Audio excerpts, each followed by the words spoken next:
you're sitting there. Should I buy? Should I do a service? Should I do sustainable? Should I not do sustainable? Look yourself and say, what side of history do you want to be on? When people look back at your decisions that you made today in driving a more sustainable world or going for a more linear, or whatever it is, maybe your legacy will be judged of the decisions that you made today.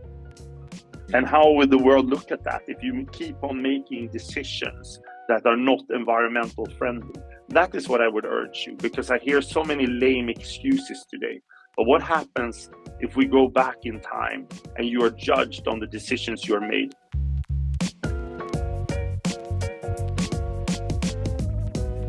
Hello, everyone, and welcome to our Product as a Service Champions podcast. I'm your host, Yann Toutant, and today I'm very pleased to welcome a true disruptor and innovator, Jonas Kjellberg. Jonas is the creator of Skype and also a serial entrepreneur who has had a hand in over 40 ventures. And today, he is the driving force behind NORNORM, a company that is reimagining the future of office furniture. Jonas, welcome. Thank you very much. Jonas, your career path is nothing short of remarkable. Eh? You've revolutionized the communication space with Skype, and now you are shaking up the office furniture industry.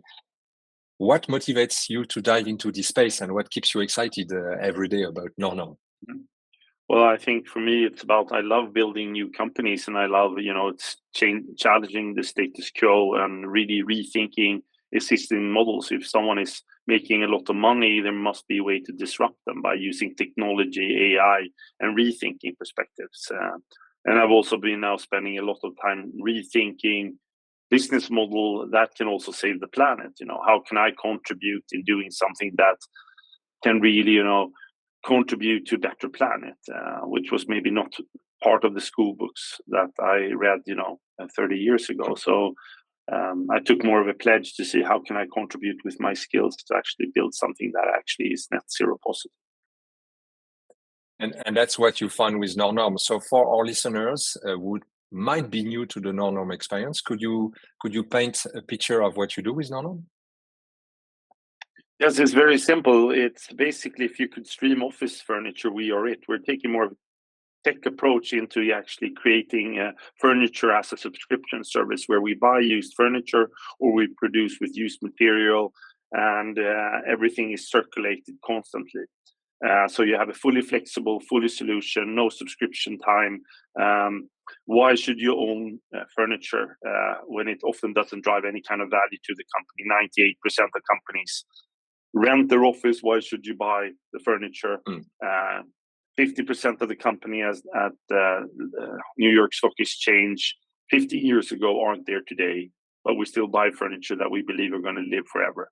It doesn't drive any value. So we're creating more of an AWS kind of Spotify perspective where you can constantly change and iterate and have a much better utilization of your building and also make your people happier by constantly having the furniture they need to create the best work of their lives. It's about, of course, an important matter. Also, it's about bringing back the employees to the office at the moment in this post-COVID way of working, where we see a lot of companies that are asking their employees to come back more often to the office. And of course, it's important to provide a good experience at the office. Yeah.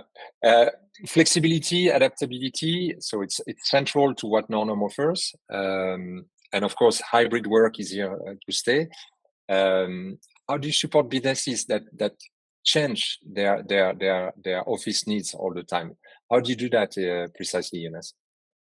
Well, I think it's always challenging in changing the perception of the individuals, because we've had very static offices. You take an office, you furniture it, and then that's what you live with. We see with the growth of, WeWork and others that people are looking for shorter contracts, more adaptability, more flexibility.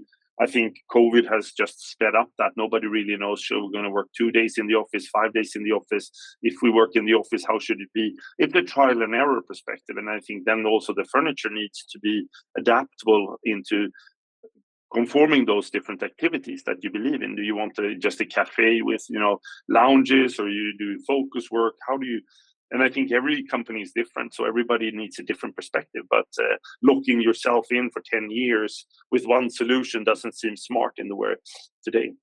And I compare it a lot with, the hosting capabilities where people bought servers from Dell and racked and said, yeah, it's going to be cheaper. It's never cheaper because, with all the time and energy you need to spend to just manage these things. Same thing with furniture. Yeah, of course, it's also about managing them and have the right people also to make the right decision, because with your team, you have access to so much possibilities and knowledge in terms of design office space that you bring also this knowledge to your customers. Correct. I think we work with customers constantly. Every time we do, I think all of our customers do minimum 1 or 2 changes a year. So we understand what people want and what people are changing, and you can grow with us. So it's maybe you start with half empty office, and then you want one setup, and then you're overcrowded when you move. So it's a way to prolonging the perspective of staying in a smaller office longer and not taking a bigger lease. And that brings me to this idea of sustainability that you mentioned in the introduction. One of your driver also in NORNORM is to have impact on the environment. On your website, Jonas, you say to grow and adapt to the future, all companies need to rethink and fully adopt circular models and move away from the linear business model. And you also mentioned that NORNORM aims to close the loop by integrating circular economy principles into its operations. Sustainability is at the core of your offer, from design to delivery. Can you give us more insights on this? Well, I think for me, I think we fundamentally need to change the way we do things. I think we have worked in a linear economy for a very long time now. People talk a lot about carbon oxide, but also the whole biomass that we are producing with stuff that we can't take care of, that is man-made. So I think we're going to shift into that as well. So I think for me, the viable solution, I think Johan Rockström talks a lot about this, is actually creating a circular model where we create much higher utilization on the things that we actually produce, and that we also design things for longevity and not just for one-time use that breaks. So I think we really try to redesign everything, but also do so we can actually recirculate things to drive, because if you don't own, you can circulate to others, which makes it affordable for more. So I think we really try to drive that perspective from a circularity and a sustainability perspective. And then for me as an investor and disruptor, I think it's interesting because if we believe that we're going to disrupt a lot of other companies, there's a lot of new companies that are going to be built. And you could argue that Amazon, one of the big disruptors and one biggest driver of change in the internet economy that disrupted Walmart, what did they do? They created a web page, and Walmart, with all the resources, couldn't create a web page and do the same thing. It's not that. It's the same. It's the linear model. You're selling stuff, you buy stuff, and you sell it to someone else.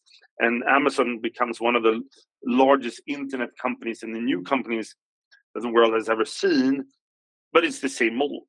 Can you imagine how difficult it is going to be for existing managers to transform into a circular model when the managers at Walmart even couldn't, figure out how to make a web page and sell their stuff on?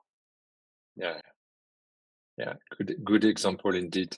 And the principle of a circular business model and of course as a service are very connected because of the ownership that is maintained at the provider. So the ownership of the equipment remains at the provider. Is there anything else in your offer that really accelerates the circular business model? Well, I think it's everything we do. I think we need to rethink the whole user journey to actually cater to become much more tech, because by constantly revamping the thing, a circular business model is much more difficult to get to work than a linear model where you just do it and then you sell it. Look at the car providers. They just sell cars through retailers. They don't even know who's driving them. And they're just pushing out products and they don't take care of them end of life. So I think we need to have a much closer relationship with our clients and understand what they want, and building that and iterating thousands of customer dialogues is and iterating that change and managing that change with people that come and change the stuff. Of course, is we're more like Uber, where we need to have a customer-facing app, which is great, where you can put in a floor plan, get it back in a couple of hours, fully furnished. You can change and iterate without adding, so rethinking the whole design process. And then we have a driver, like how do we manage thousands of different operators that can change and iterate and change the furniture based on what assortments do we have, based on what circular products are we getting back. We need to draw them into new clients. So it's a constant tech perspective of moving these things around to drive, so we can create a product that is more sustainable, but also in the end cheaper. Because my vision is that you should not pay extra to have a sustainable circular product. I think a lot of other products are always more expensive. It's true that a sustainable product is very often perceived as more expensive than a non-sustainable one, and that should stop. I agree. And you talked about the managing the end of life of a product. In your offer, also, what is key is that this shift of a product per user. So one product can have many users, which is of course against the principle of the linear economy. Linear economy being one user has one product until this product dies. You have also a lot of operations to be able to shift the product from one user to another. Yeah. But it all starts with the circular design. It's about creating products that can be moved around and that can be assembled, deassembled. You can change spare parts. So it all starts in our circular design, getting the right products, not having too many products, not creating complexity. And then that trickles down, because that defines the warehousing, how we do that. That defines how we ship it, how we pack it, the density of products, how we easily get things in and out. So it's the full user journey of understanding. We need to rethink everything in this user journey to actually cater for this. But we never want to see an end of life. I think a lot of people look at a circular product as something which is just, you circulate it at the end of life. I think we're circulating it all the time to maximize value of that product. Yeah, it's about a product that is constantly used and maintained and kept in best operational condition as long as possible. How do you communicate this vision to potential customers? Because of course, furniture is a market that needs to be disrupted. The answer I imagine you get is, yeah, we are used to buy your furniture, so why should we excuse me, why should we enter into this model? How do you get them to understand the benefits of this new way of thinking? Well, I think it's different for different customer types. I think we have a lot of scale-up startups. I think they come in very, fast. It's like, why should you spend an enormous amount of money buying furniture? The only thing you know is you're going to get it wrong. Either it's too little, too much. Should really put money there instead of somewhere else. They're quite used to AWS and other software as a service perspective. So I think there's a quite easy sell. And they understand the adaptability. Then the other market is more these bigger, larger companies like Electrolux, Deutsche Bank, and so on. They come in much more from a sustainability angle. They want to be, more fresh, newer. They see that many of the younger employees are looking for these. What are we doing that is enabling for this? And then furniture could be one first step. Volvo example. And then I think we have the real estate market that is looking also to see, okay, people are looking at more flexible. So they're starting to rent out with furniture. So, yeah. So I think, but of course, in the friction, of course, is always changing the narrative of the people that are, it's like, you don't get fired for buying furniture today. You would probably maybe get fired if you buy servers today. So it's just changing that narrative. And I think AWS and cloud computing has been in the market maybe for 15, 20 years. And I was an investor in iCloud, and everybody laughed at me and said, "Why should you have this when you can store everything on your hard drive that I already have on my computer? It doesn't make sense, Jonas."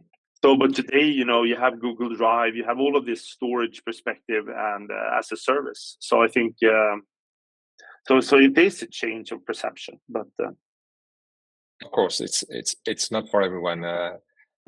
It's a new mix, and some companies will go for it and some won't. And that brings me to your I would say your the culture of NORNORM. So you're based in Sweden. You started in Sweden, so I would say you have a Nordic culture. But now you are growing and you're scaling throughout Europe. Do you face some cultural differences in this narrative through your scaling in Europe? I think if you're part of NORNORM, you're walking out into the unknown, and every day is a new day, and we need to solve problems that no one has solved before, which is often, in the perspective of any culture, very like compelling to be part of. But it also puts enormous amount of constraints onto the people that we bring on, because most people have actually quite used to working for large corporates and defining a defined task, and we forget that many companies were born 20, 30, 50 years ago and have quite stable business models.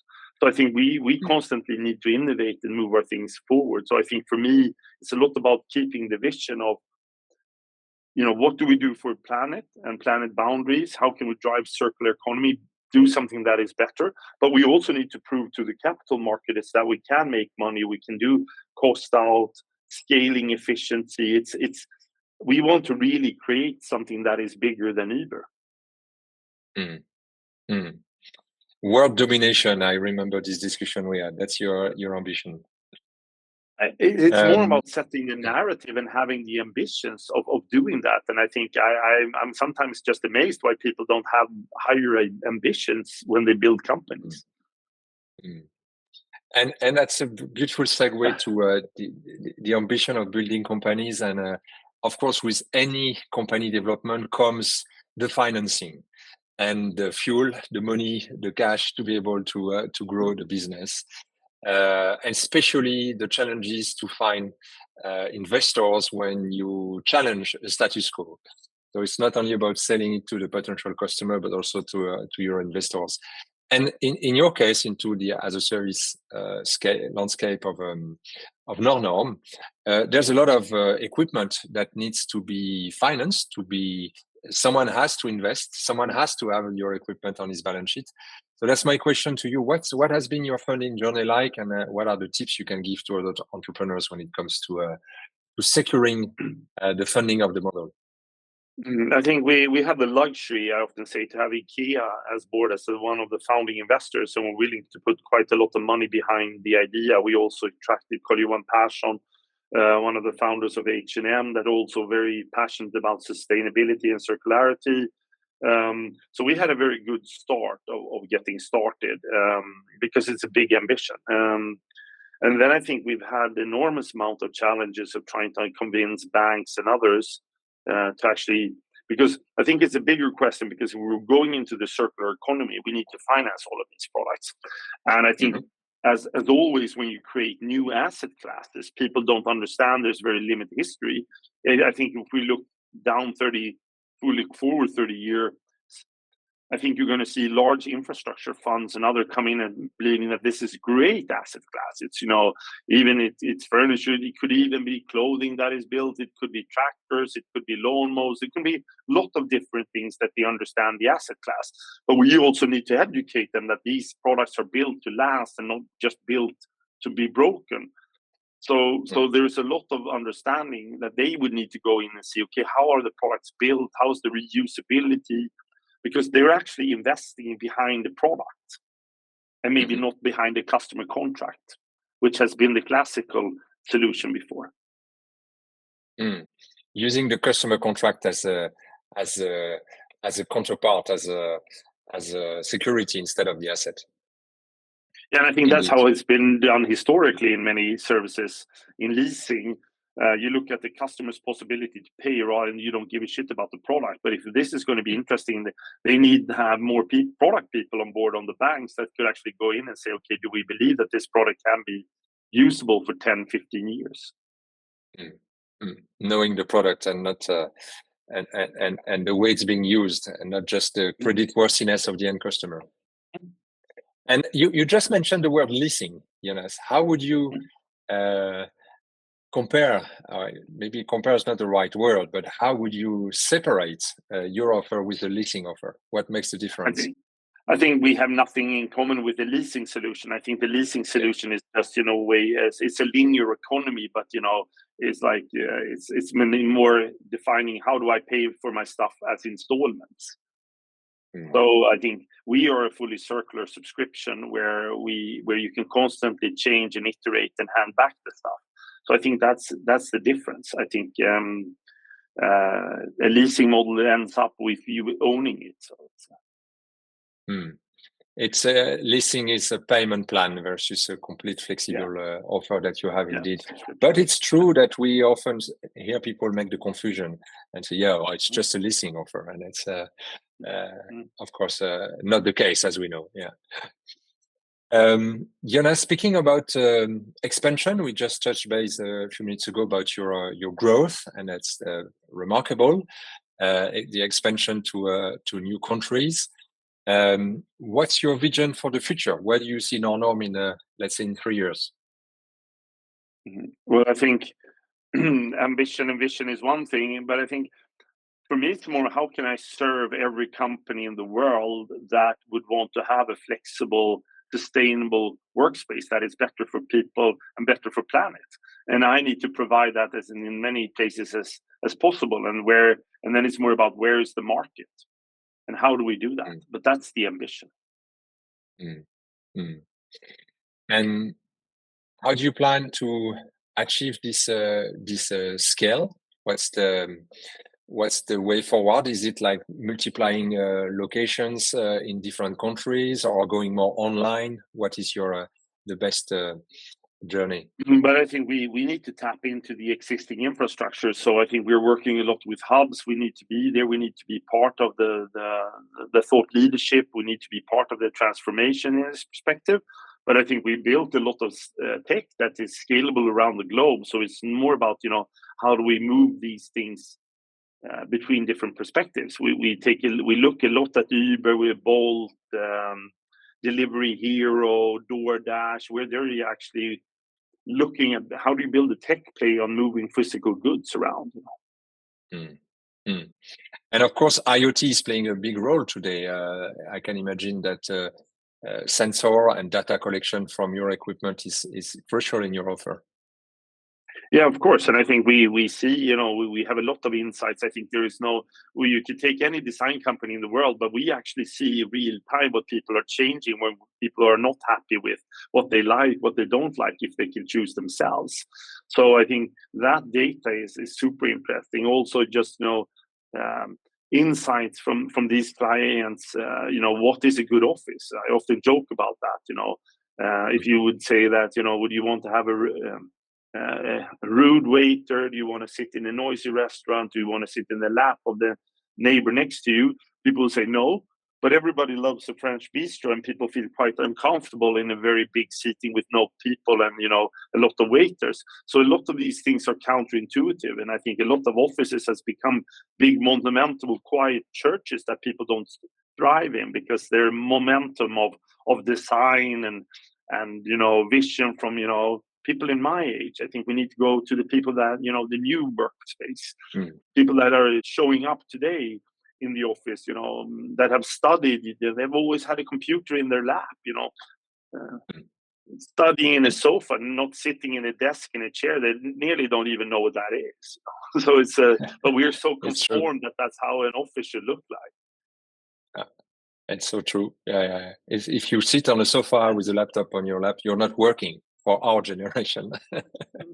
Yeah. But they gone through multiple universities. They spent 12 years in school hanging, Indeed.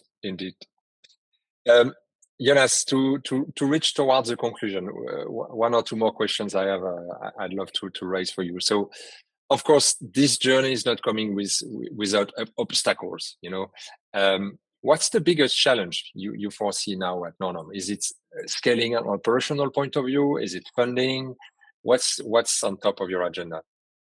Well, I think Daniel Ek put it really well. The sum of our valuations is all the problems that we solve constantly every day. So I think there's an enormous amount of problems everywhere that we just need to solve and crack. And some are incremental, some are leapfrogging, the balance with that. one thing of course in days of turbulence is of course securing funding, and we see that with a lot of sustainable companies right now having challenges with funding. We're in a very, very good place, but I think taking those steps, but also being able to drive a valid business, that it's not just a moonshot. That people have invested a lot in sustainable companies. We actually need to be able to showcase our unit economics, and that we actually can thrive in a normal environment. Jonas, if we were able to step into a time machine and we would go back to 5 years in the past, and you would meet the Jonas of 5 years ago, what would you tell him? At that time, I was working for BCG, working a lot with AI, working and selling a lot of like linear models, and that's when I came to the perspective this is never going to work, and I started looking into a lot of these circular business models based on Johan Rockström's work, and then people were laughing at me and said, Jonas, there's no money in that, there's going to go nowhere. But I just became obsessed with that. I think this is where we need to move. And I think I would had someone told me that we would have companies like Northvolt, Enride, we would have so much money, $1 trillion now coming into impact funds, and there'd be so much focus on environment. I would not have thought that. So I think actually that this movement of environmental change has come much faster than I thought. I thought I would be much more on the bridge of trying to convince the world, a bit like we were with Skype or iCloud, like no one's going to use that, it's bullshit, I'm never ever going to talk to a computer, maybe for some niche people, why should anyone care really against? But I think there's a huge momentum in this. So I would just say 5 years ago, jump into it even more, put even more money behind to it. The movement is going to be much bigger than you thought. Mm-hmm. Great. That's going to be our conclusion, Jonas. I would like to thank you for joining the Past Champion podcast today. Before we close, any wise word you would like to conclude with? No, I would ask everyone that looks into this or is to decide when you're sitting there, should I buy, should I do a service, should I do sustainable, should I not do sustainable? Look yourself and say, what side of history do you want to be on? When people look back at your decisions that you made today in driving a more sustainable world or going for a more linear, or whatever it is, maybe your legacy will be judged of the decisions that you made today. And how will the world look at that if you keep on making decisions that are not environmental friendly? That is what I would urge you, because I hear so many lame excuses today. But what happens if we go back in time and you are judged on the decisions you are made? Do you think it's right to invest in a linear oil making product that's bad for the environment or not? And then it's up to you to make that decision if you believe in it. But I would just put those glasses on and look back when you make these decisions today, because they can be judged tomorrow. Conscious choice with the awareness of the impact we can have, all of us as consumer or as business, in those decisions. I can only relate to that, Jonas, and I'm very pleased you conclude with this, because it's about us as human beings choosing where to have impact.